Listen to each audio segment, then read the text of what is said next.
الحمد لله نحمده ونستعينه ونستغفره ونعوذ بالله من شرور أنفسنا ومن سيئات أعمالنا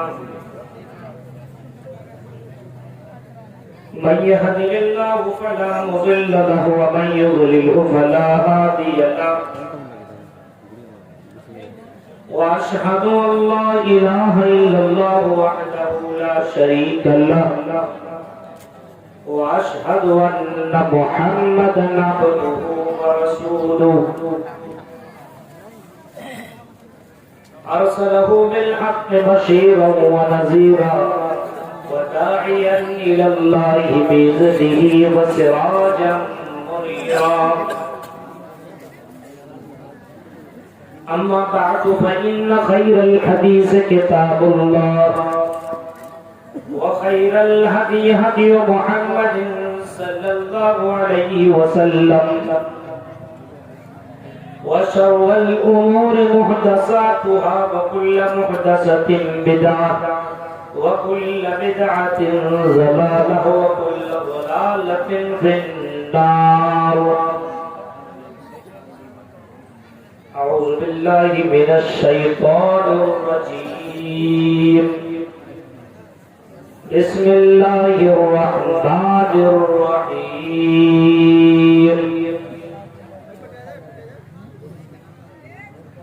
ولو أن أهل القرى آمنوا واتقوا لفتحنا عليهم بركات من السماء والأرض ولكن كذبوا فأخذناهم بما كانوا يكسبون. وقال النبي صلى الله عليه وسلم بادروا بالأعمال فتنا كقطع الليل المظلم يصبح الرجل مؤمنا ويمسي كافرا أو يمسي مؤمنا ويصبح كافرا يبيع دينه بعرض من الدنيا. رواه مسلم. رب اشرح لي صدري ويسر لي امري واحلل عقدة من لساني يفقهوا قولي. اللهم رب زدني علما. آمين. قابل احترام صدر محترم ناظرین جلسہ، اسٹیج پر بیٹھے ہوئے انتہائی معزز علماء کرام،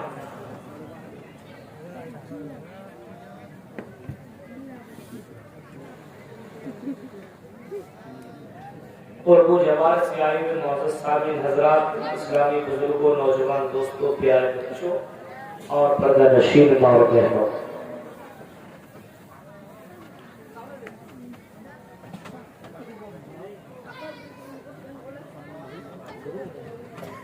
تمام قسم کی حمد و ثنا، کبریائی، بڑائی، بزرگی اس اللہ تبارک و تعالیٰ کے لیے سزاوار ہے جو ہم سب کا خالق و مالک ہے۔ بعدہود و سلام کے جو شمار کو نچھاور ہوں، عموماً تمام نبیوں پر، خصوصاً ہم سب کے نبی، آخری نبی جناب اکرم محمد عربی صلی اللہ علیہ وسلم پر، اللہم صلی علی محمد وعلی آل محمد کما صلیت علی ابراہیم وعلی آل ابراہیم انک حمید مجید. اللہم بارک علی محمد وعلی آل محمد کما بارکت علی ابراہیم وعلی آل ابراہیم انک حمید مجید. حضرات،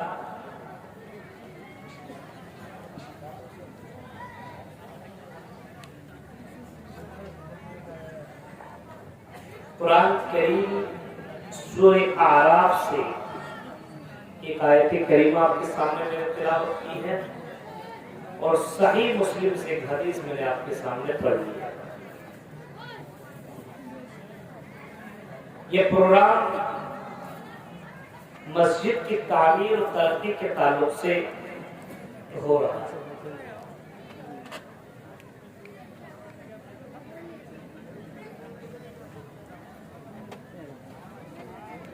آج ہندوستان کے اوپر اگر ہم نظر دوڑائیں، چاروں طرف تو یہ ایک بات بالکل کلیئر ہو جاتی ہے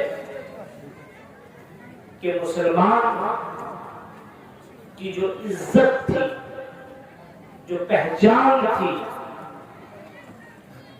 آج مسلمانوں کی وہ عزت نہیں ہے۔ مسلمان کسی بھی اعتبار سے مسلمان نہیں لگتا،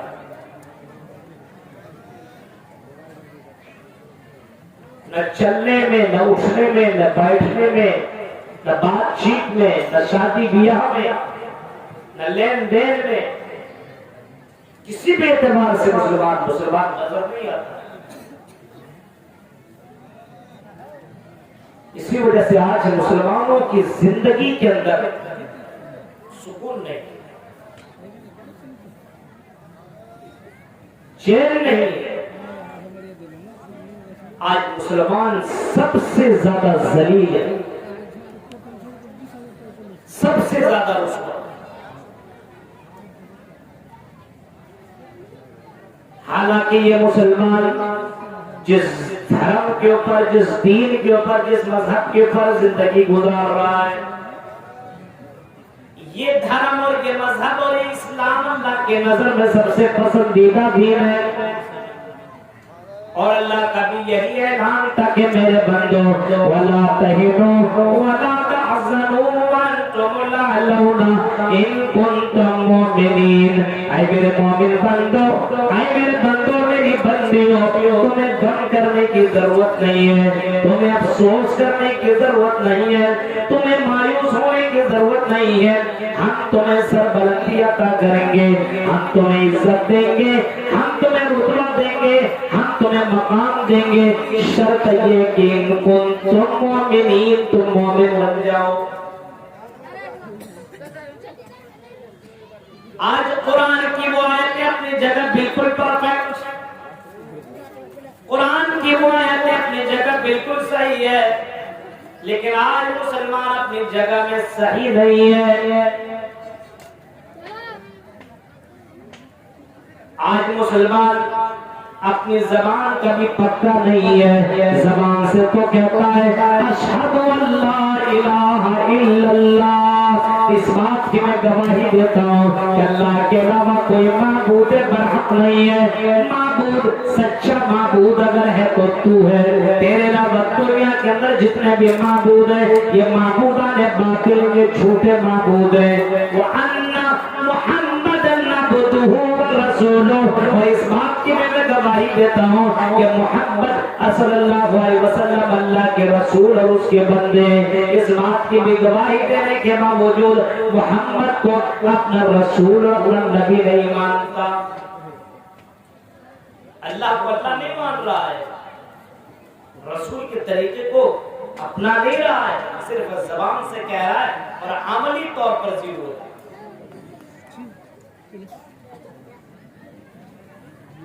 مسجد تو بنا لی شب بھر میں ایمان کی حرارت میں، مسجد تو بنا لی شب بھر میں ایمان کی حرارت میں، من اپنا پاپی تھا برسوں میں نمازی بن نہ سکا۔ اے مسلمانوں، ہمارا من ہی پاپی ہے، ہم مسجد تو ہم بنا رہے ہیں لیکن نماز نہیں پڑھ پا رہے، نماز کی پابندی نہیں ہے، حالانکہ قرآن تو یہ اعلان کر کے کہتا ہے وَلَوْ أَنَّ أَهْلَ الْقُرَىٰ آمَنُوا وَاتَّقَوْا لَفَتَحْنَا عَلَيْهِمْ بَرَكَاتٍ مِّنَ السَّمَاءِ۔ اگر بستی والے، گاؤں والے، قریہ والے، علاقے والے، دنیا والے اگر ایمان لے آئے، اللہ کو اللہ ماننے لگے، جو اللہ کا مقام ملنا چاہیے وہ مقام اگر اللہ کو تم دینے لگو، اللہ کے اوپر جیسا ایمان لانا چاہیے اگر تم ویسا اللہ کے اوپر ایمان لیا ہو، آمنوا واتقوا لفتحنا علیہم برکات من السماء، ایمان بھی لیا ہو اور اللہ تعالیٰ سے ڈرتے رہو، یعنی گناہوں سے بچتے رہو، تو اللہ کہتا میرے بندو ہم تمہارے لیے زمین سے برکتوں کے دروازے کھول دیں گے اور آسمان سے تمہارے پر برکتوں کی بارش نازل کریں گے۔ یہ اللہ کا اعلان ہے، اللہ سے ڈرو، تقوی اختیار کرو، مومن بنو۔ آج ہم اور آپ مومن ہیں؟ یہ کون سا ایمان ہے ہمارا اور آپ کا؟ یہ کون سا ایمان ہے کہ رمضان کا مہینہ آیا تو رمضان کے مہینے میں نمازی بن گئے اور رمضان کا مہینہ ختم تو بے نمازی ہو گئے، قرآن کی تلاوت ہم نے چھوڑ دیا۔ میرے بھائیوں، یہ عبادت ایک دو وقت نہیں ہے، وَاعْبُدْ رَبَّكَ حَتَّى يَأْتِيَكَ الْيَقِينُ، جب تک جان شریف کے اندر، جب تک تمہارے باڈی اور تمہارے جسم کے اندر جان روح ہے، تب تک تمہیں نماز ادا کرنی پڑے گی۔ نماز کی اتنی زیادہ اہمیت اسلام بتاتا ہے اور محمد رسول اللہ صلی اللہ علیہ وسلم بتاتے ہیں۔ نماز کی اتنی زیادہ اہمیت کتاب و سنت کے اندر موجود ہے۔ اگر تم کھڑے کھڑے نہیں پڑھ سکتے ہو تو تمہیں بیٹھ کر کے پڑھنا پڑے گا، اور اگر بیٹھ کر کے نہیں پڑھ سکتے ہو تو تمہیں لیٹ کر کے نماز ادا کرنی ہوگی، اور اگر لیٹ کر کے نہیں تو یہ نماز آنکھوں کے اشارے سے۔ جنگ چل رہی ہو، میدان جہاد میں مسلمانوں جنگ چل رہی ہو، ایسے موقع پہ اگر اذان ہوتی ہے تو آدھی فوج نماز پڑھے گی اور آدھی فوج جنگ میدان جنگ میں جنگ لڑے گی۔ یہ اسلام بتاتا ہے وَإِذَا كُنْتَ فَأَقَمْتَ لَهُمُ الصَّلَاةَ فَلْتَكُنْ طَائِفَةٌ مِّنْهُمْ مَعَكَ فَلْيَأْخُذُوا حِذْرَهُمْ وَأَسْلِحَتَهُم۔ میرے بھائیوں، قرآن اتنا کہتا ہے اگر میدان جہاد ہو اور جہاد کے اندر لڑائی بھی چل رہی ہو تو ایسے موقع پہ بھی نماز کو ضائع کرنا جائز نہیں ہے، بلکہ آدھی فوج نماز پڑھے گی اور آدھی فوج جنگ لڑے گی۔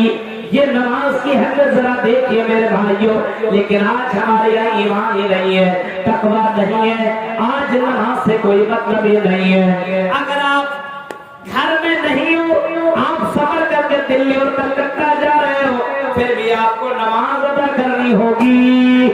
نماز پھر بھی آپ کی زندگی سے دور نہیں ہے، نماز پڑھنی پڑے گی۔ وَإِن كُنتُم مَرْضَىٰ أَوْ عَلَىٰ سَفَرٍ أَوْ جَاءَ أَحَدٌ مِّنكُم مِّنَ الْغَائِطِ، اگر تم مریض ہو، اگر تم مسافر ہو، پھر بھی تمہیں نماز ادا کرنی ہوگی۔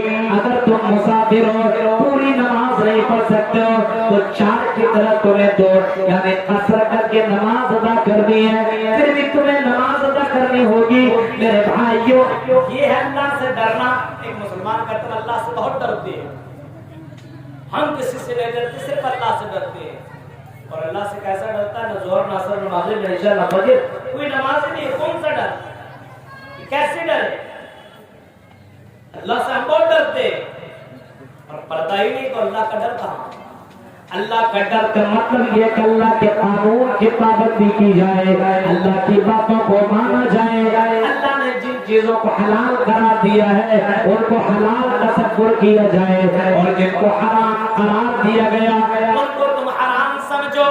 یہی اللہ سے ڈرنے کا مطلب ہے، یہی اللہ سے ڈرنے کا مطلب یہ ہے کہ اللہ تعالیٰ نے جن چیزوں کو حلال قرار دیا ہے اس کو تم حلال سمجھو، اور جن کو حرام قرار دیا ہے چاہے وہ بند کمرے میں ہو، چاہے بازار کے اندر ہو، چاہے کھلا ہو، حرام چیزوں کے قریب مت جاؤ۔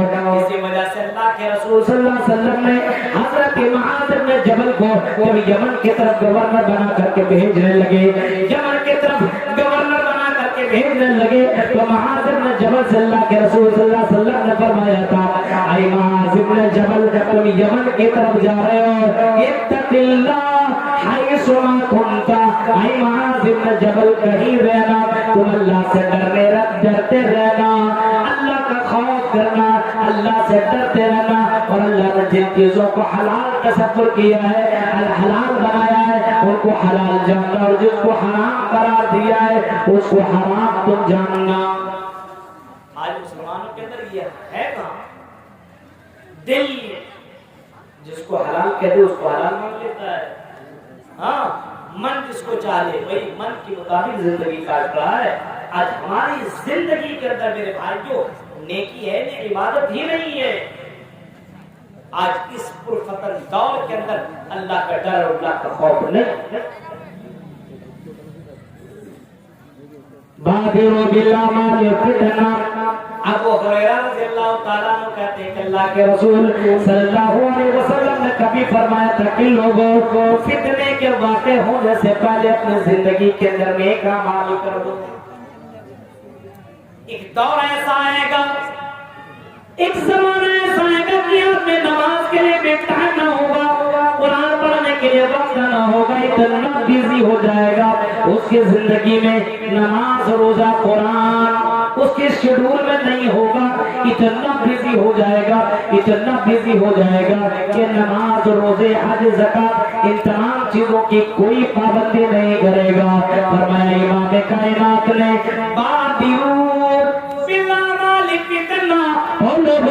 فتنوں کے واقع ہونے سے پہلے اپنی زندگی کے اندر نیک عمل کر لو، نیکیوں میں جلدی کر لو۔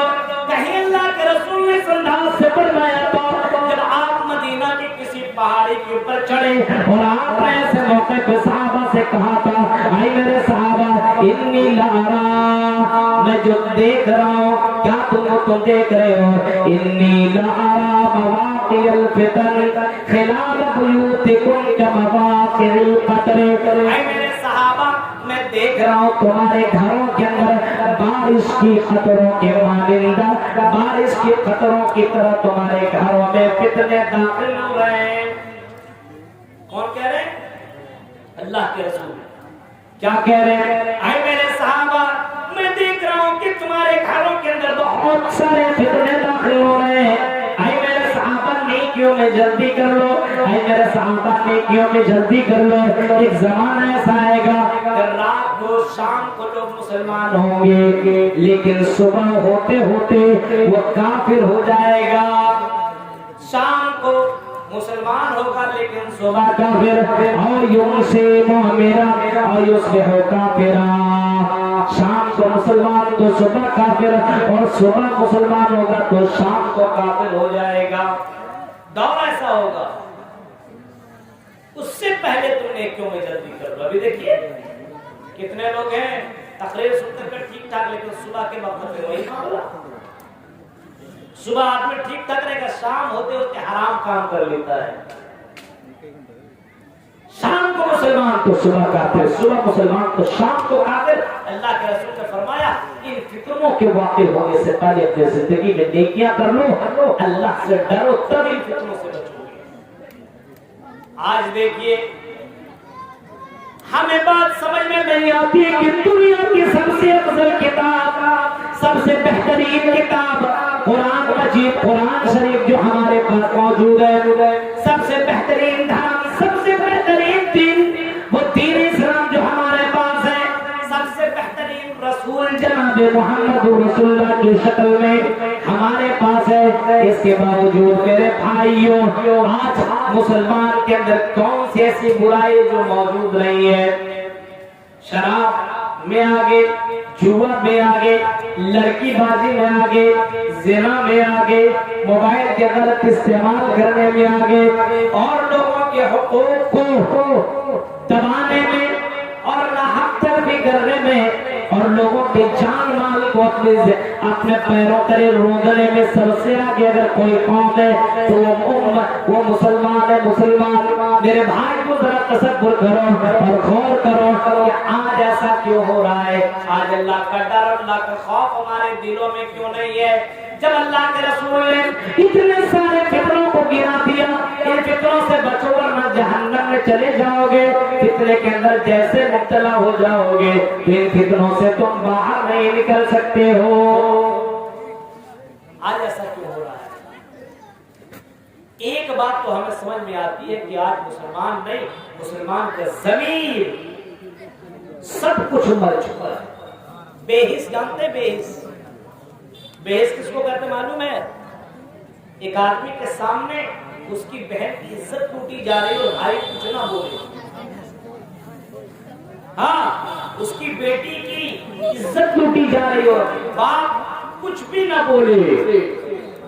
اگر یہ معاملہ ہو تو سمجھ جائیے وہ انسان کا جسم کے اندر باڈی ضرور ہے، شریر ہے، لیکن جان نہیں ہے، وہ مردہ ہو چکا ہے، مردہ۔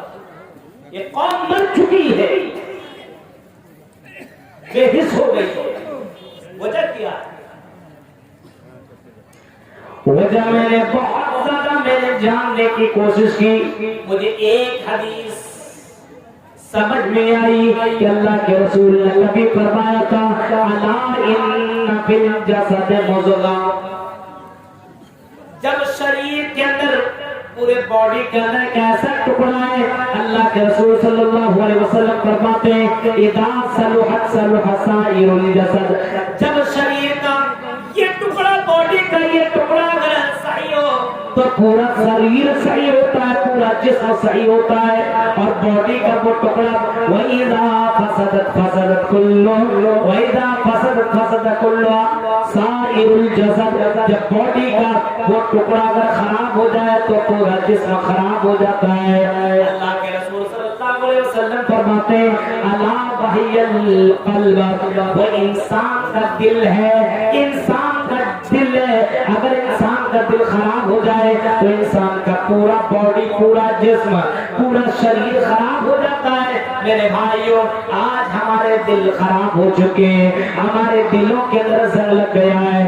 آج قرآن کی آیتیں پڑھنے والے بہت سے علماء بھی آتے ہیں جو قرآن پڑھ کر کے سناتے اور تلاوت کرتے ہیں اور قرآن کی تشریح بھی کرتے ہیں، لیکن ہمارے دلوں کے اندر وہ بات اثر نہیں کر رہی ہے۔ بڑے بڑے عالم بھی آتے ہیں ہمیں سمجھانے کے لیے، لیکن قرآن کی آیتیں ہمارے ذہن کے اندر بیٹھتی نہیں ہے، ہمارے دلوں کو جھنجھوڑتی نہیں ہے۔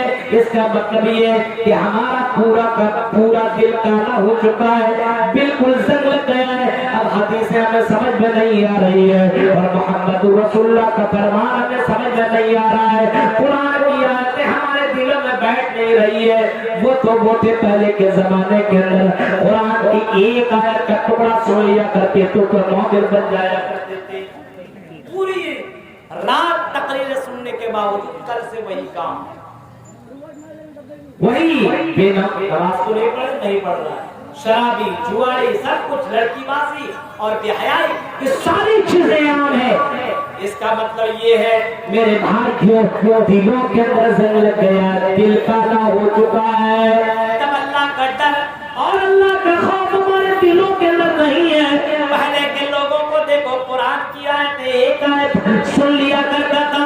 آپ نے فضیل ابن عیاض کا نام سنا ہوگا، فضیل ابن عیاض بہت بڑا ڈاکو تھا، پہلے کے دور میں بہت بڑا ڈاکو تھا۔ جب فضیل ابن عیاض ڈاکہ ڈالنے کے لیے چڑھنے لگا، ایک بلڈنگ کے اوپر جیسے اوپر چڑھنے لگا، بلڈنگ کے اوپر چڑھ رہا تھا، ایک لڑکی کی آواز آئی، وہ قرآن کی آیتوں کی تلاوت کر رہی تھی، أَلَمْ يَعْنِ لِلَّذِينَ آمَنُوا أَن تَخْشَعَ قُلُوبُهُمْ لِذِكْرِ اللَّهِ، کیا اب وقت نہیں آیا ہے کہ تیرا دل کانپنے لگے، تیرا دل لرزنے لگے، اللہ کے ڈر اور اللہ کے خوف سے تو رونے لگے، تو گر گرانے لگے، تیرا دل کانپ جائے، تو غلط کام کر رہا ہے، کیا پہ وہ وقت نہیں آیا ہے؟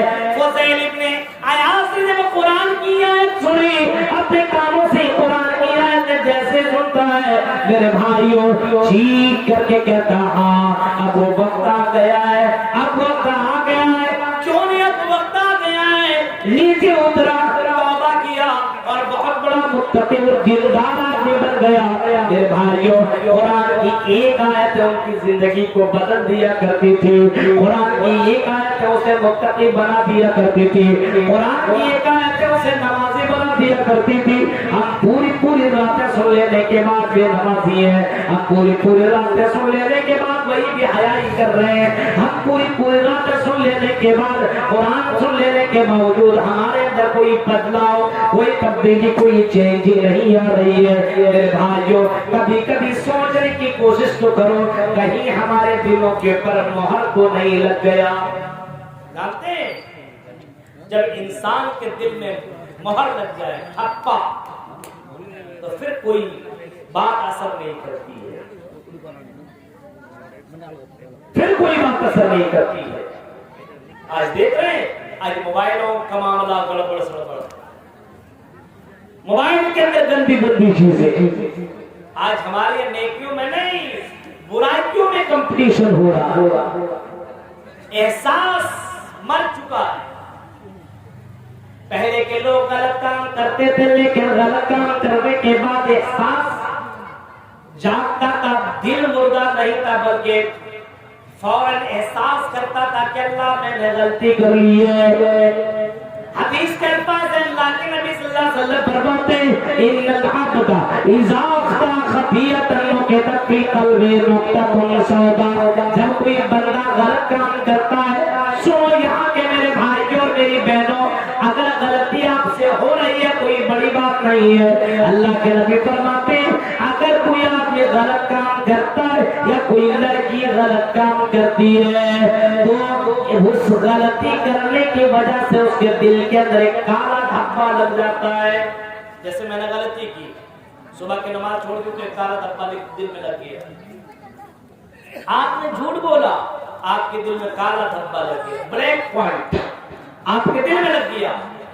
پھر فرمایا امام کائنات نے وہ کالا دھبا کو کلین کرنے کے لیے اگر بندہ تاب واستغفر، اگر بندہ توبہ کر لے اور استغفار کر لے، غلطی آپ نے کر لیا، اب آپ اس پہ جمے نہیں رہے، غلطی کر لیا کوئی بات نہیں ہے، غلطی ہو گئی، اب آپ معافی مانگنے لگے، رونے لگے، گڑگڑانے لگے، اللہ کے دربار میں آئے اور آپ نے اللہ سے معافی مانگی، رب اغفر لی، رب اغفر لی، اے اللہ مجھ سے غلطی ہو گئی، تو چھپا کر دے، تو معاف کر دے، تیرے علاوہ کوئی معاف کرنے والا نہیں ہے، تیرے علاوہ کوئی چھپا کرنے والا نہیں ہے۔ اللہ کے رسول فرماتے ہیں کوئی بندہ اگر معافی مانگتا ہے غلط کرنے کے بعد تو پھر اللہ تعالیٰ اس کے گناہوں کو معاف بھی کر دیتا ہے اور اس کو چھپا بھی کر دیتا ہے۔ جیسے آپ نے آدم کو دیکھا، حوا علیہ السلام کو دیکھا کہ دونوں نے جب غلطی کی، جنت کے اندر دونوں نے غلطی کر لی، اللہ نے فرمایا اے میرے بندو تم جنت کے اندر جو چاہو سو کرو، جہاں چاہو وہاں جاؤ، جو کھانا چاہو کھا سکتے ہو، لیکن فلا تقربا ہذه الشجرہ، اے میرے دو بندے آدم اور حوا سن، اے آدم اور حوا سن، تم جنت کے اندر ہر جگہ جانا، ساری چیزیں کھا لینا، لیکن اس درخت کے قریب مت جانا، یہ اللہ کا تمہیں اللہ کا فیصلہ ہے، اللہ کا آرڈر، اللہ کا ججمنٹ ہے کہ تم یہ دو اس درخت کے قریب جانے کی کوشش مت کرنا، کھانا تو دور کے پاس جانا مت۔ شیطان تو اسی چیز میں لگا رہتا ہے نا، اچھا جائے گا نہیں کھلا کے چھوڑے گا، لگ گیا پیچھے اور قسم کھا کھا کے بتانے لگا یہ کھا لو، ارے کل کو تم اس میں آئے ہو تو پھر بہت سالوں سے تھے، یہ اس کو اگر تم نے کھا لیا تو جنت کے بادشاہ بن جاؤ گے، قسم کھا کر کے بول دیے۔ اب دونوں نے جیسے ہی کھایا جنتی لباس اتر گئے۔ اب اللہ نے کہا ہے میرے بندے گنہگار اب جنت میں نہیں رہ سکتا ہے، تمہیں دنیا کے اندر اس گناہ کی معافی مانگنے کے لیے تمہیں دنیا میں جانا ہوگا۔ ایک گناہ کی وجہ سے اللہ تعالیٰ نے جنت سے نکال کر کے دنیا میں بھیج دیا۔ اے مسلمانوں دل کے اوپر ہاتھ رکھ کر کے بتاؤ ہم گناہ پہ گناہ کر رہے ہیں اور کہاں پر کیسے سوچ رہے ہیں کہ اتنے گناہ کے بعد ہم جنت میں چلے جائیں گے۔ ایک گناہ نے جنت سے نکال دیا اور اتنے گناہ کے بعد سمجھ رہے کہ جنت میں چلے جائیں گے۔ میرے بھائی یہ تو بیوقوفی کی حد ہو گئی، انتہا ہو گئی کہ انسان گناہ پہ گناہ کرتا چلا جائے اور سوچے جنت میں چلے جائے۔ حضرت آدم اور حوا دنیا کے اندر آئے، اللہ تبارک و تعالیٰ نے اس کے دل کے اندر الہام ڈالا کہ ان جملوں کے ذریعے سے مجھ سے معافی مانگو۔ حضرت آدم اور حوا علیہ السلام نے دونوں نے اللہ سے معافی مانگی، ربنا ظلمنا انفسنا وان لم تغفر لنا وترحمنا لنكونن من الخاسرین۔ اے اللہ ہم نے اپنے نفس کے اوپر ظلم کیا، احساس دیکھیے ہم نے اپنے نفسوں کے پر ظلم کیا، ظلمنا انفسنا وان لم تغفر لنا، اگر تو نے ہمیں معاف نہ کیا تو اللہ ہم خسارے اٹھانے والوں میں سے ہو جائیں گے۔ غلطی ہوئی معافی مانگے، اللہ تعالیٰ نے معاف کر دیا۔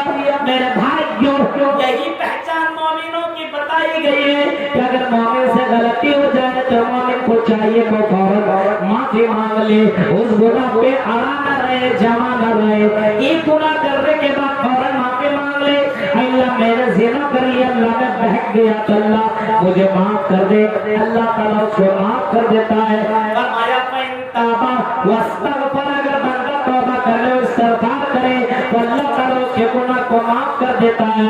لیکن اگر بندے نے توبہ نہ کی بلکہ ایک گناہ کے بعد دوسرا گناہ، دوسرا کے بعد تیسرا، تیسرا کے بعد چوتھا، یعنی اگر ظہر کی نماز چھوڑی تو پھر عصر کے بعد مغرب، مغرب کے بعد عشاء، پھر فجر، پھر سنیچر، اتوار، سوموار، منگل، جمعرات، جمعہ، یہ سارے نمازیں کو چھوڑ کر چلا گیا، ایک مرتبہ زنا کیا، پھر دوبارہ کیا، پھر تیسرا کیا، یہ کرتا ہی چلا گیا۔ میرے بھائی، اللہ کے رسول صلی اللہ علیہ وسلم فرماتے ہیں زیادہ گناہ کرنے کی وجہ سے، کثرت گناہ کی وجہ سے اس کے دل کے اندر بہت سارے دھبے لگ جاتے ہیں، جس کی وجہ سے اس کا پورا دل کالا ہو جاتا ہے، اور اسی کو قرآن نے ران قرار دیا ہے، کلا بل ران علی قلوبہم ما کانوا یکسبون، بلکہ ان کے دلوں کے اندر زنگ لگ گیا ہے۔ اب قرآن کی آیتیں ان کے دلوں کو جھنجھوڑ نہیں سکتی ہے، اب قرآن کو ذرہ برابر، قرآن کی آیتیں کو ذرہ برابر فرق نہیں پڑتا ہے۔ اب غور کی اتنے زیادہ گناہ ہونے کے باوجود اب قرآن کی آیتیں کچھ سمجھ میں نہیں آتی، ان کو مزہ آئے گا کیا؟ گانا، فلمیں، کامیڈی، ہاں ان کو میوزک سننا، ان کو چٹکلے سننا، ان کو اس میں مزہ ہے۔ قرآن اور حدیث سننے میں ان کو ذرہ برابر مزہ نہیں ہے، کیونکہ دل پورا کا پورا دل کالا ہو چکا ہے۔ احساس احساس ہونا چاہیے۔ میری بہنوں، تمہارے اندر بھی احساس جاگنا چاہیے۔ احساس کب جاگے گا؟ جب ایمان ہوگا۔ ایمان نہیں تو احساس نہیں، ایمان والا ہوگا۔ پہلے کی عورتیں یا پہلے کے مرد اگر کوئی غلط کام کرتے تھے تو احساس ہونے لگتا تھا کہ میں نے غلطی کر لی ہے۔ ایک کام دیا قبیلے کی رہنے والی عورت، سنو یہاں کی پیاری بہنوں سنو، محمد رسول اللہ کے دربار میں حاضر ہوئی، مسلم کے الفاظ ہیں، محمد رسول اللہ کے پاس آئی، غامدیہ قبیلے کی رہنے والی ایک عورت محمد رسول اللہ کے پاس آئی، اور آنے کے بعد اللہ کے رسول کو سلام کیا، السلام علیکہ یا رسول اللہ۔ اللہ کے رسول نے اس عورت کا جواب بھی دیا، وعلیکم السلام۔ میرے بھائیو، اللہ کے رسول نے جواب دیا، پھر اس عورت نے کہا کہ اللہ کے رسول طہرنی یا رسول اللہ، اللہ کے رسول مجھے پاک کر دیجئے، مجھے کلین کر دیجئے۔ غور سے سنیے گا، کہا کہ کس چیز سے پاک کر دوں، کیا معاملہ ہے؟ اللہ کے رسول صلی اللہ علیہ وسلم نے پوچھا کیا معاملہ، کس چیز سے پاک کر دوں؟ اس عورت نے کہا کہ اللہ کے رسول میں بہک گئی، اس جوانی کی عمر میں نے غلط کام کر لیا، میں نے غلط کام کر لیا، زنا کر لیا۔ اللہ کے رسول فرماتے ہیں کیا ثبوت ہے؟ تمہیں معلوم ہے، تم جانتی ہو کہ اسلام زنا کرنے والے کو کیا سزا دیتا ہے؟ عورت کو معلوم، جانتی تھی، کہا بالکل پتا ہے۔ اللہ کے رسول فرماتے کہ تمہارے پاس کیا ثبوت ہے کہ تم نے یہ غلطی کی ہے؟ عورت کہنے لگے اللہ کے رسول جب میں نے یہ غلط کام کیا، میں نے زنا کیا، تو میرے بھائی، میرے اللہ کے رسول زنا کرنے کی وجہ سے میرے بطن میں، میرے پیٹ میں ایک بچے نے جنم لے لیا ہے، میں حاملہ ہو چکی ہوں، میں گربوتی ہو چکی ہوں۔ اب اللہ کے رسول فرماتے ہیں او میری بہن، اب تمہارے اوپر اسلام کا قانون اس وقت تو نافذ نہیں ہو سکتا ہے، کیونکہ غلطی تم نے کی ہے، سزا تمہیں ملے گی، اس بچے کا کوئی قصور نہیں ہے، اگر تمہیں سزا دو تو اس بچے کی موت ہو جائے گی، اس بچے نے کون سی غلطی کی ہے؟ اے عورت، اے بیوی، اے عورت، خاتون بہن، جا جب یہ بچہ کو تو جان لے دنیا کے اندر تو پھر آنا، اس وقت اسلام کا قانون تیرے اوپر نافذ کروں گا۔ احساس ذمہ دار، احساس دیکھیں، احساس وہ عورت چاہتی تو غلط کام کیا تھا، گھر کے اندر بیٹھی رہتی، ہاں، اور اللہ کے رسول کو بتاتی ہی نہیں، معافی بھی مانگ لیتی، آتی ہی نہیں، لیکن اس کو معلوم تھا، وہ جانتی تھی کہ دنیا کا عذاب برداشت کر سکتی ہوں لیکن آخرت کا عذاب کیسے برداشت کروں؟ غلطی ہو گئی ہے۔ جب بچہ کو جن لیا اس کے بعد اللہ کے رسول کے پاس آئی، اے اللہ کے رسول میں نے غلطی کی ہے، دیکھیے وہ بچے کو میں نے جنم دے لیا ہے، اللہ کے رسول اب تو مجھے سزا دے دیجیے۔ اللہ کے رسول صلی اللہ علیہ وسلم فرماتے ابھی نہیں، اس کے بعد ذرا یہ بچہ کھانے پینے لگے کیونکہ اگر میں تمہیں سزا دے دوں اس بچے کو دودھ کون پلائے گی، اور جب یہ بچہ دودھ نہیں پیے گا یہ بچہ تو مر جائے گا، یعنی تیرے اوپر سزا نافذ کرنے سے یہ بچہ بھی مر جائے گا، اس وجہ سے اے عورت جا اس بچے کی حفاظت کر، اس کو کھلا پلا، جب کھانے پینے کے لائق ہو جائے تب آنا میرے پاس، میں اس بچے جب یہ بچہ کھانے پینے کے لائق ہو جائے گا تب اسلام کا قانون تیرے پر نافذ کروں گا۔ وہ بچہ جب 2 سال کا ہو گیا تب وہ عورت لے کر کے آئی، لیکن اللہ کا رسول یہ بچہ کھانے لگا، آپ نے فرمایا ٹھیک ہے، 2 بچے کو لیا، آپ نے اعلان کیا کون ہے جو بچے کی بھی حفاظت کرے گا اور اس کو کھلائے گا پلائے گا، انا وکافل الیتیم کہاتین فی الجنہ، فرمایا میں اور یتیم کی کفالت کرنے والا جنت میں ایسے ہوں گے جیسے میری دونوں انگلیاں ہیں۔ آپ نے فرمایا جیسے میری دونوں انگلیاں ہیں، اگر یتیموں کی کفالت کرو گے تو جیسے دونوں انگلیاں ملی ہوئی ہیں، کل قیامت کے دن جنت میں وہ میرے ساتھ ایسے ہوگا۔ ایک انصاری صحابی کھڑے ہوئے اور کہنے لگے اللہ کے رسول مجھے یہ بچہ دے دیجئے، میں اس بچے کی پرورش کروں گا۔ اللہ کے رسول نے اس بچے کو انصاری صحابی کو دے دیا اور عورت کو زمین کے اوپر گاڑنے کا حکم دیا، زمین کے اوپر اس کو گاڑ دیا گیا اور چاروں طرف سے پتھر مارنے لگے، لوگ اتنے زیادہ مارنے لگے کہ اس عورت کو مارنے کی وجہ سے اس عورت کی جان نکل گئی۔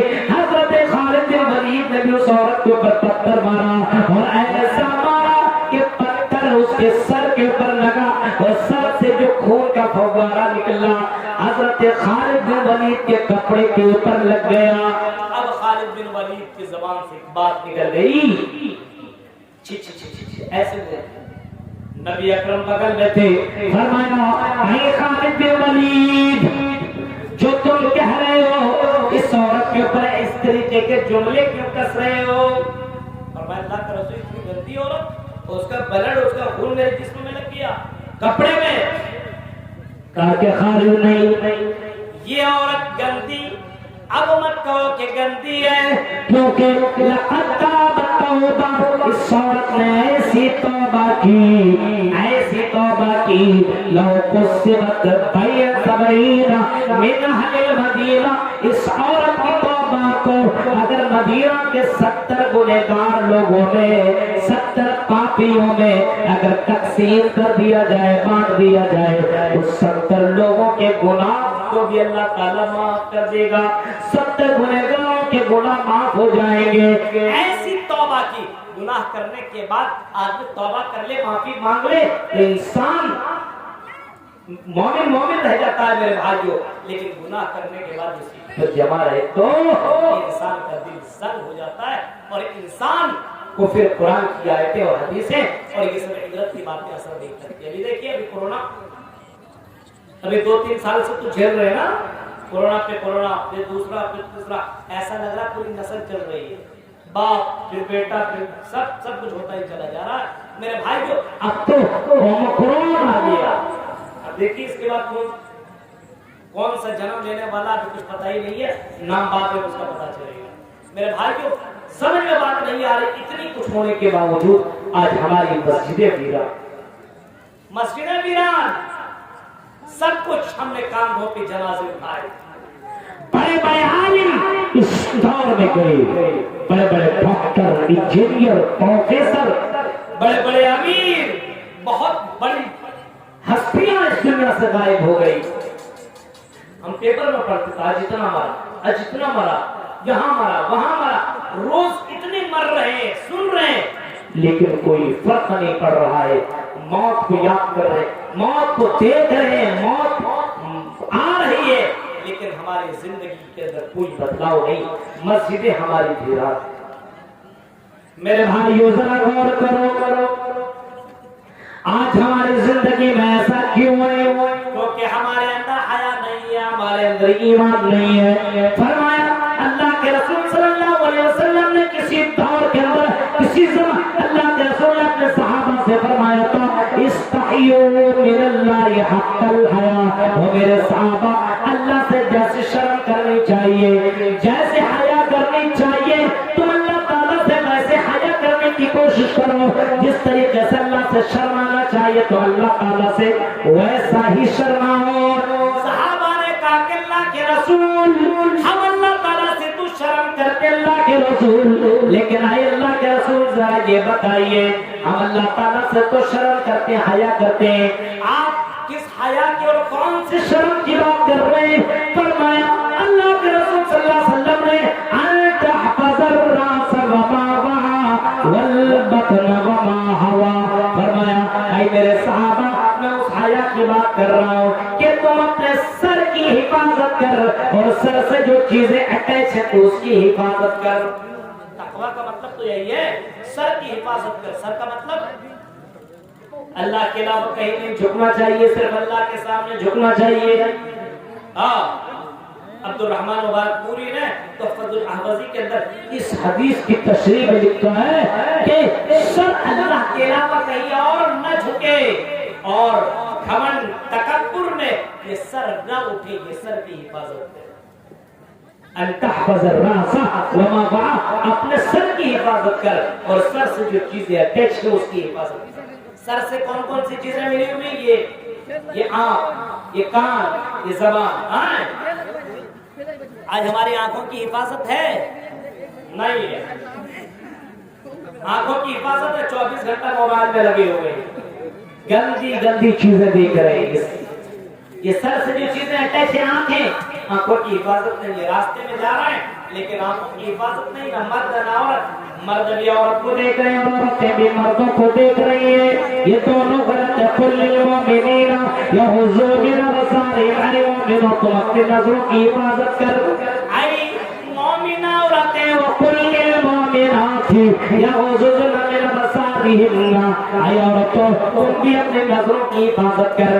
نہ مرد عورت کو دیکھے, نہ عورت مرد کو دیکھے, دونوں ایک دوسرے کو دیکھ رہے. اسلام میں جائز نہیں بتایا, بلکہ اسلام اس کو منع قرار دیتا ہے. اللہ کے رسول کے دور میں ایک اندھا صحابی آتے اللہ کے رسول کے پاس. اللہ کے رسول صلی اللہ علیہ وسلم نے فرمایا اے میری بیوی ہو, تم گھر کے اندر چلی جاؤ. عورتوں نے کہا اللہ کے رسول کی بیویوں نے, اللہ کے رسول یہ تو اندھا ہے, یہ تو ہمیں نہیں دیکھ رہا ہے, اللہ کے رسول اس سے پردہ کرنے کی کیا ضرورت ہے؟ ایسے وقت میں اللہ کے رسول نے فرمایا تھا یہ تو صحابی اندھا ضرور ہے, کیا میری بیویوں کیا تم بھی اندھی ہو؟ یعنی مرد بھی اپنے نگاہ کی حفاظت کرے, عورتیں بھی اپنے نظروں کی حفاظت کرے. کہ اللہ کے رسول صلی اللہ علیہ وسلم فرما رہے ہیں میرے بھائی دونوں اپنے اپنے نظروں کی حفاظت کرے. ان تحفظ الراس وما وعى, اپنے سر کی حفاظت کر, اور سر سے جو چیزیں اٹیچ ہیں ان چیزوں کی حفاظت کر جو سر سے اٹیچ ہیں. یہ آنکھ بہت بڑی نعمت ہے, جس کے پاس نہیں اس سے پوچھو. آنکھ جس کے پاس نہیں ہے اس سے پوچھو یہ کتنی بڑی نعمت ہے. کان جس کے پاس نہیں ہے ان سے پوچھو یہ کان کتنی بڑی نعمت ہے. اب کان میں ایئر فون لگا لیا, بھوجپوری گانا سن رہا ہے, کان میں ایئر فون لگا لیا اور فلمیں وغیرہ ساری چیزیں سن رہا ہے. میرے بھائیو اس کان کی بھی اللہ تعالیٰ کل قیامت کے دن پوچھے گا, سوال کرے گا. ان آنکھوں کا بھی کل قیامت کے دن سوال کرے گا. ان تحفظ الراس وما وعى, اے میرے بندوں, اے اللہ کے رسول فرماتے ہیں کہ تم اپنے سر کی حفاظت کر, اور سر سے جو چیزیں اٹیچ ہیں ان کی حفاظت کر. یعنی اپنی آنکھ کی حفاظت کر, اور اپنے کان کی حفاظت کر, اور اپنی زبان کی حفاظت کر. میرے بھائیوں آج اپنی زبان کی حفاظت نہیں کر رہے. ہم اپنی زبان سے اپنے بڑوں کو, اپنے چھوٹوں کو گالیاں دے رہے ہیں. اپنی زبان سے ہم دوسروں کو تکلیف پہنچا رہے ہیں. اپنی زبان سے ہم اپنے شوہر کو بھی برا بھلا کہہ رہے ہیں. اور بہت سے شوہر جو اپنے بیویوں کو جو اس زبان کی حفاظت کر لے، کیونکہ اللہ کے رسول نے فرمایا تھا تو مجھے زبان کی ضمانت دے دو، میں تمہیں جنت کی گارنٹی دیتا ہوں، اور تقویٰ جب نہ ہو تو میرے بھائی چیزوں کی حفاظت نہیں ہو سکتی ہے۔ اس وجہ سے اپنے اندر تقویٰ پیدا کرو، تب تمہارے کانوں کی، تمہارے پیروں کی، تمہاری آنکھوں کی، تمہارے جسم کی حفاظت ہوگی، ورنہ حفاظت نہیں ہو سکتی ہے۔ فرمایا ان تحفظ الراس وما وعى، اے لوگوں تو اپنے سر کی حفاظت کر، اور سر سے جو چیزیں ملی ہوئی ان کی بھی تو حفاظت کر۔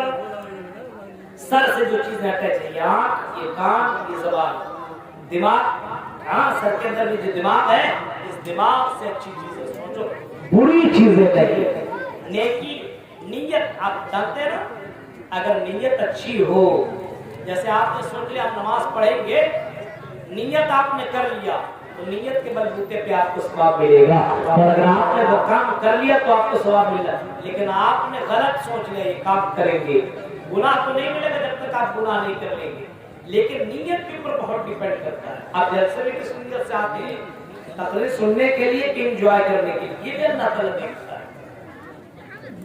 والبطن وما حوى، اپنے پیٹ کی حفاظت کر۔ پیٹ جو چیز آئے کھا لو، جو من میں آئے اندر کر لو، اس جہنم کو بھر لو، ایسا نہیں ہے۔ اس پیٹ کی حفاظت کا مطلب یہ ہے کہ رزق حلال کھاؤ، حرام نہیں، رزق حلال۔ اگر حرام چیزیں ہو تو مت کھاؤ، حلال چیزیں کھانے کی کوشش کرو۔ یاتی اللہ سے زمان اللہ جو بالے مرو، فرمایا اللہ کے رسول صلی اللہ علیہ وسلم نے ایک زمانہ ایسا آئے گا، ایک دور ایسا آئے گا کہ لوگ حلال و حرام کی تصور ذرہ برابر نہیں کریں گے کہ یہ مال حلال کا ہے کہ حرام کا ہے۔ میرے بھائیوں، فرمایا والبطن وما حوى، اور اپنے پیٹ کی حفاظت کر، اور پیٹ سے جو چیزیں اٹیچ ہے، جوائنٹ ہے، اس کی حفاظت کر۔ پیٹ، پیٹ سے کون چیزیں جوائنٹ ہے؟ یہ پیر دیکھیں، پیٹ سے، پیٹ سے یہ چیزیں جوائنٹ کیا؟ شرمگاہ۔ ہاں، انسان سب سے پہلے پیٹ کی حفاظت کرے گا تو پیٹ سے جو چیزیں جڑی ہوئی ہے، شرمگاہ کی حفاظت کرے۔ مسلمانوں، نوجوانوں سنو، اپنی شرمگاہ کی حفاظت کر لے، اس سے پہلے کہ اللہ تبارک و تعالیٰ کا عذاب۔ اپنی شرمگاہ کی حفاظت کر۔ انجوائے کے چکر میں برباد مت ہو جاؤ۔ آج کل دیکھ رہے ہیں سوشل میڈیا کا زمانہ ہے، فتنے کا زمانہ ہے۔ آج موبائل نے لوگوں کو کتنا برباد کر دیا۔ جو لڑکیاں پردے میں تھی اس کو بے پردہ اس موبائل نے کر دیا۔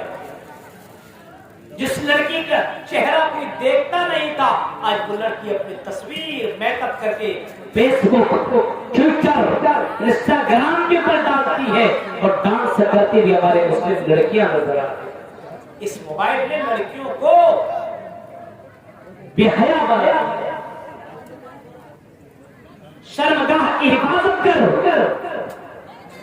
مرد کے شرمگاہ تو آپ کو معلوم ہے، عورت پورا کا پورا پردہ ہے۔ عورت کا مطلب ہوتا ہے پورا کا پورا پردہ۔ ابھی کرناٹک میں جو معاملہ چل رہا ہے حجاب کے اوپر، آپ تو دیکھیے، سن رہے ہیں، ایک مدعا بن گیا ہے، سیاسی معاملہ ہے، اس کو چھوڑیے، لیکن ایک معاملہ پڑ گیا ہے کہ عورت کی عزت ہے۔ اور ایک بات میں کہتا ہوں کہ جو کھلی لباس میں چلتی ہو، جس کا جسم پورا دکھتا ہو، صرف کپڑا ایسے پہن رہی ہو لیکن پورا کا پورا جسم اور بدن نظر آتا ہو، اللہ کی قسم بھیڑیوں کی نظر اس کے اوپر ہوتی ہے، اور گندے لڑکوں کی نظر اس کے اوپر ہوتی ہے۔ لیکن جو حجاب میں چلے، جو پردہ میں چلے، میرے بھائیو، وہ لڑکی اس لڑکی سے زیادہ محفوظ ہے، اس لڑکی سے زیادہ۔ شرمگاہ کی حفاظت کا فرمایا، پیٹ سے جڑی ہوئی شرمگاہ اس کی ضمانت دے دے، اور اپنے زبان کی ضمانت دے دے۔ من یضمن لی ما بین لحیہ وما بین رجلیہ اضمن لہ الجنہ، فرمایا وہ لوگوں میں تمہیں جنت کی ضمانت دیتا ہوں، تم مجھے شرمگاہ کی ضمانت دے دو کہ یہ شرمگاہ کی میں حفاظت کروں گا۔ ہاں، تمہارے لیے تمہاری بیوی جائز ہے، اور تو تمہارے لیے تمہارے شوہر جائز ہے۔ اب اپنا ہی شرمگاہ صرف اپنے بیوی کے لیے یا پھر عورت اپنے شوہر کے لیے اس کو جائز سمجھے، دوسروں کے لیے حلال تصور نہ کرے۔ عورتوں کے لیے بھی اللہ کے رسول صلی اللہ علیہ وسلم نے کبھی فرمایا تھا، دنیا کی عورتوں 4 چیزیں کر لو، 4 چیزیں کر لو، میں تمہیں جنت کی گارنٹی دیتا ہوں۔ فرمایا المرأۃ اذا صلت خمسها، جب عورتیں 5 وقت کی نمازیں پڑھنے لگے، یعنی ظہر عصر مغرب عشاء فجر، یہ 5 وقت کی نمازیں پڑھنے لگو، وصامت شہرا، رمضان کے روزے رکھنے لگو، وطاعت بالہا، اپنے شوہروں کی فرمان برداری کرتے رہو، وطاعت بالہا وحافظت فرجہا، اور اپنی شرمگاہ کی اگر تم حفاظت کرتے رہو۔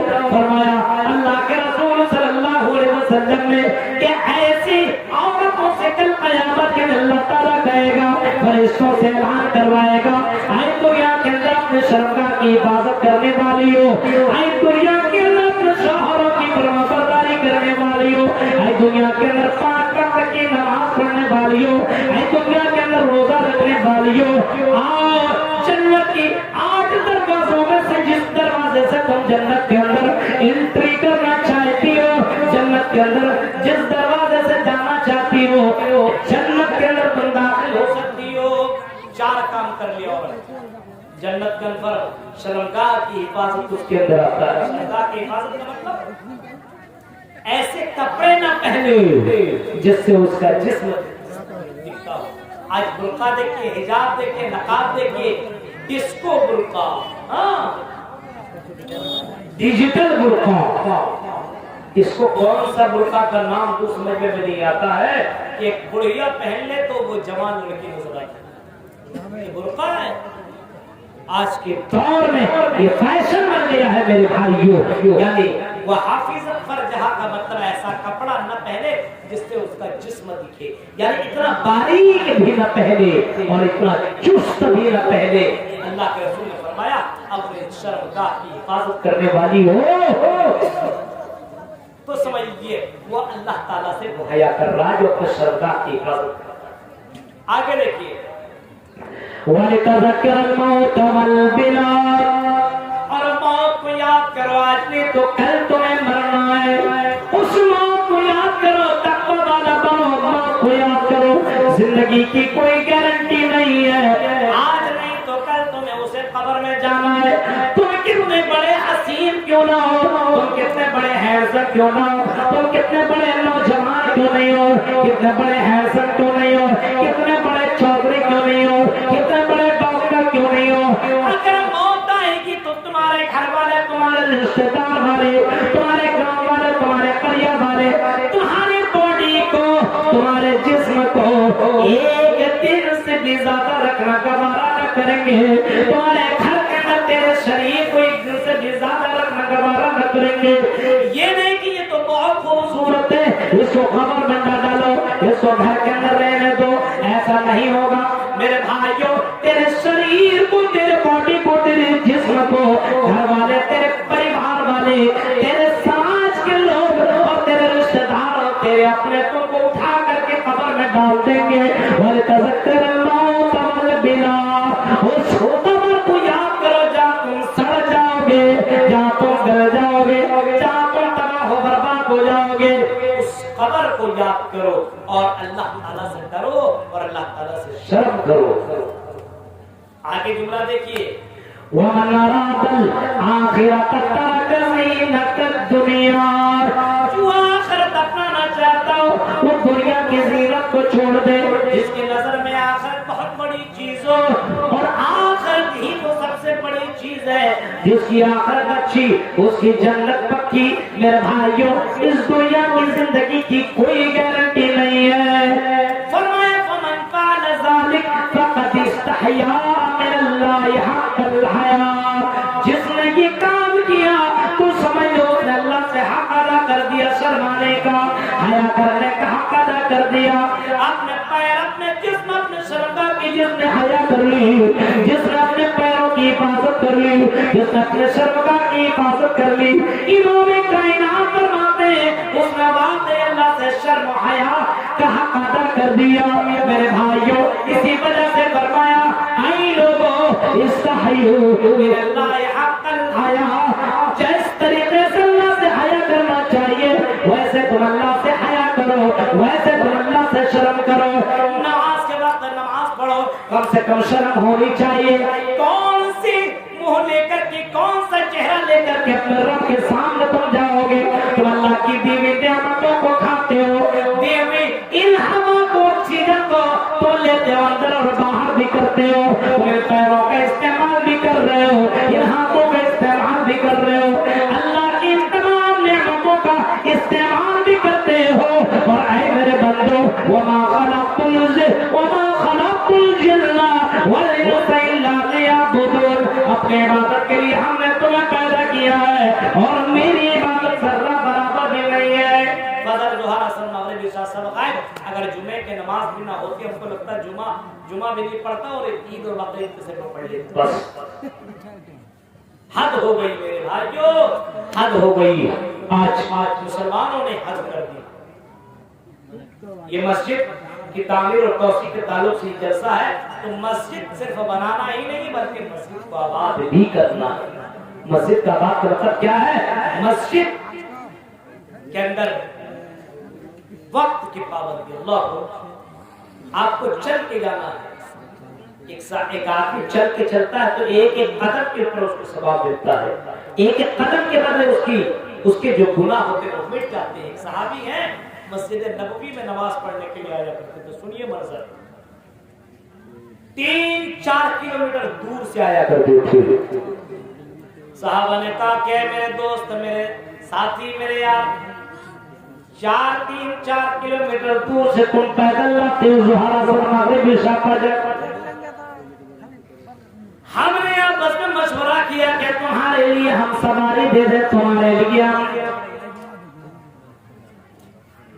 سواری کا ذریعہ بنا دے کچھ اونٹ کی شکل میں گھوڑے کی شکل میں ہم نے آپس میں چندہ کیا ہے اور ہم تمہیں پیسہ دیتے ہیں چلو ہم تمہیں سواری خرید دیتے ہیں تم روزانہ 5 وقت آیا کرتے اتنا چل کر کے ہمیں اچھا نہیں لگتا ہے ایسا کرو تم ایک سواری خرید لو روزانہ تم اپنے گھر سے سواری سے چڑھ کے آنا اور چلے جانا تمہیں بھی آرام ملے گا تم نماز کی ادائیگی کر لینا فرمایا اللہ کے رسول فرمایا اس صحابی نے او میرے دوستو بہت بہت شکریہ آپ لوگوں نے میرا اتنا اچھا خیال کیا لیکن میں نے اللہ کے رسول سے کبھی سنا تھا جو چل کر کے مسجدوں کی طرف آتا ہے اس کے گناہ کو اللہ تعالیٰ معاف کر دیتا ہے اس کی خطا کو اس کی جرم کو اللہ معاف کر دیتا ہے اور ایک ایک قدم میں اس کو ثواب لکھا جاتا ہے میرے بھائی جو وہ صحابی کہتے ہیں کہ میں نے ارادہ کیا ہے جب میں مروں جب میں انتقال ہوں تو کل قیامت کے دن میرے پاس نیکیاں ہی نیکیاں ہوں میرے پاس ایک بھی گناہ نہ ہو اسی نیت سے میں چل کر کے مسجدوں کی طرف آیا کرتا ہوں میرے بھائیوں ہوتے جو چل کر کے مسجدوں کی طرف آیا کرتے تھے آج ہمیں جو مسجدوں کی طرف تو جانا گوارا نہیں کرتے لیکن بازار کی طرف چل کر کے ہم پسند کرتے چلو ہم بازار چلے اللہ کی نظر میں سب سے بری جگہ کوئی جگہ ہے تو وہ بازار ہے بازار میرے بھائیو ذرا سوچئے آج ہمارے ایمان کتنا کمزور ہو گیا کہ اللہ کا ڈر خوف نہیں ہے اور ایک بات یاد رکھیے عبادت کیجیے گا تو اللہ تعالیٰ کا سکون اللہ تیری زندگی میں سکون عطا کرے گا برکت دے گا تیری زندگی کے اندر برکت ہی برکت ہوگی اور اگر عبادت نہیں مسجدوں کے اندر تم عبادت مسجد کو آباد نہیں کرو گے اگر عبادت نہیں کرو گے تو میرے بھائی فقیر بنا دیے جاؤ گے بیزی بنا دیے جاؤ گے پھر تیرے پاس کوئی ٹائم ہی نہ ہوگا کہ اللہ کی عبادت کرنے کا تیرے پاس وقت ہی نہ ہوگا اس وجہ سے ضرورت اس بات کی ہے کہ ہم دنیا کے اندر اللہ تعالیٰ سے اتنا ڈرے کہ ہمارے دلوں کے اندر چین سکون آ جائے اور اللہ تعالیٰ ہم سے راضی ہو جائے نماز میں دل لگنے لگے قرآن میں دل لگنے لگے آج کسی کو کھڑا کر کے 2-4 حدیثیں پوچھ لو تو نہیں بتا سکتا ہے قرآن کی آیت پڑھنے بول تو نہیں پڑھ سکتا ہے اس کو دعائیں پوچھ لو تو نہیں پڑھ سکتا ہے کیوں بھائی کیا بات ہے؟ یاد ہی نہیں ہوتا. کیوں نہیں یاد ہوتا جانتے ہیں؟ آپ نے کبھی سوچا ہے؟ امام شافعی نے کبھی اپنے استاد محترم وکی بن جراح سے کبھی سوال کیا تھا، میرے استاد محترم وکی بن جراح کیا بات ہے کہ مجھے اسلام کا نالج، دین کا علم، قرآن یاد نہیں ہوتا ہے، حدیث یاد نہیں ہوتی ہے. بھائی میرے استاد سے محترم ریزن بتائیے، کارن بتائیے. امام شافعی، امام جانتے ہیں 4 امام، امام احمد، امام مالک، امام ابو حنیفہ، امام شافعی، یہ 4 امام کا نام آپ نے سنا ہوگا. امام شافعی نے کہا اے میرے استاد محترم ذرا بتائیے، جب میں قرآن یاد کرتا ہوں تو بھول جاتا ہوں، جب میں حدیثیں یاد کرتا ہوں تو بھول جاتا ہوں. اے میرے استاد محترم بتائیے کیا ریزن ہے، کیا کارن ہے؟ امام شافعی کے استاد نے ایسے موقع پہ جو جواب دیا تھا وہ سنو. کہا تھا گناہ کو تم ترک کر دو، جرم کو تم چھوڑ دو. گناہ کرنے کی وجہ سے تمہیں قرآن یاد نہیں ہوتا ہے، گناہ کی کثرت کی وجہ سے تمہیں حفظ نہیں ہو پا رہا ہے، تمہیں حدیث یاد نہیں ہو رہی ہے. امام شافعی نے اس کو اس طریقے سے اپنے اشعار میں پرویا ہے. شکوت الی وکیل سوء حفظی، شکوت الی وکیل سوء حفظی فارشدنی لا ترک المعاصی واخبرنی بان العلم نور ونور اللہ لا یؤتی لعاصی. امام شافعی کہتے ہیں جب میں نے اپنے استاد محترم وکیل بن جراح سے پوچھا اے استاد محترم مجھے قرآن کا علم یاد نہیں ہو رہا ہے، قرآن کی آیتیں حفظ نہیں ہو پا رہی ہے، دین کا علم مجھے یاد نہیں ہو پا رہا ہے، اے امام اے میرے استاد بتائیے کارن کیا ہے؟ میرے استاد نے کہا تھا فارشدنی لا ترک المعاصی، اے امام شافعی گناہوں کو ترک کر دے. واخبرنی بان العلم نور، اور یہ خبر دی تھی کہ اللہ کا علم نور، نور یہ اللہ کا علم روشنی ہے، اور اللہ اپنا علم گنہگار لوگوں کو عطا نہیں کرتا ہے. بھائیو گناہوں کی وجہ سے دل اسلام کے پر نہیں رکھتا، یاد نہیں. اتنی تقریریں سننے کے بعد پھر پوچھے کہ کیا کہا تھا مولانا، پتا نہیں، بھول جائے گا. میرے بھائیو گناہوں سے توبہ کیجئے. وَلَوْ أَنَّ أَهْلَ الْقُرَىٰ آمَنُوا وَاتَّقَوْا لَفَتَحْنَا عَلَيْهِمْ بَرَكَاتٍ مِّنَ السَّمَاءِ. اگر تم اللہ سے ڈرو گے، ایمان لاؤ گے تو اللہ کی برکتیں نازل ہوں گی آسمان سے اور زمین سے، چاروں طرف سے برکت ہی برکت. زندگی کے اندر سکون اور زندگی کے اندر آرام، اور مرنے کے بعد جنت. ضرورت اس بات کی ہے، دنیا کی زندگی کی کوئی گارنٹی نہیں ہے. اللہ سے ڈر جا، اللہ کا خوف کر، موبائل کا صحیح استعمال کر. میری بہنوں پردہ کر لو، زندگی کی کوئی گارنٹی نہیں ہے. اگر بے پردہ ہو کر کے تم مر گئی تو میرے بھائیوں اور میری بہنوں کل قیامت کے دن اللہ کو کیا جواب دو گی؟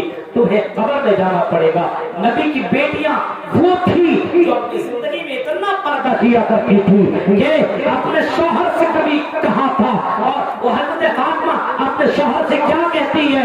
اے علی اگر میں انتقال کر جاؤں تو رات کی تاریکی میں مجھے دفن کرنا، دن کی اجالے میں دفن نہ کرنا، کہیں کسی غیر محرم کی نظر میری جسم کے اوپر پڑ جائے، اور کل قیامت کے دن اپنے رب کو کون سا میں جواب دوں اور کیا جواب دوں؟ میرے بھائیوں اپنے اندر احساس پیدا کرو اور بے حس بننے کی کوشش نہ کرو. زندہ بنو، زندہ. صرف جسم زندہ ہے، روح مر چکا ہے. روح کو زندہ کیجئے. اللہ تعالیٰ سے دعا کرتے ہیں، 1:15 ہو چکا ہے، فجر کے وقت بھی اٹھنا رہتا ہے، نماز پڑھنی رہتی ہے. میرے بھائی جو میں سمجھتا ہوں اگر اتنی ہی تقریر اگر عمل کر لیا جائے اس کے اوپر تو مجھے نہیں لگتا ہے اور زیادہ کچھ بولنے کی ضرورت ہے. عمل سے زندگی بنتی ہے، جنت بھی اور جہنم بھی. یہ خاکی اپنے فطرت میں نوری ہے، ناری ہے. اللہ تعالیٰ سے دعا ہے کہ اللہ رب العالمین جو باتیں کہی گئی ہیں ان باتوں کے اوپر ہم سب کو عمل کرنے کی توفیق عطا فرما، اور جس مقصد کے تحت اس پروگرام کو رچایا گیا ہے اللہ تعالیٰ اس مقصد کو پورا کر دے، اور ہم سب کو مسجد کے تعمیر اور اس کی توسیع میں ہم سب کو بڑھ چڑھ کے حصہ لینے کی توفیق عطا فرما. آمین. وآخر دعوانا الحمدللہ رب العالمین. السلام علیکم ورحمۃ اللہ وبرکاتہ.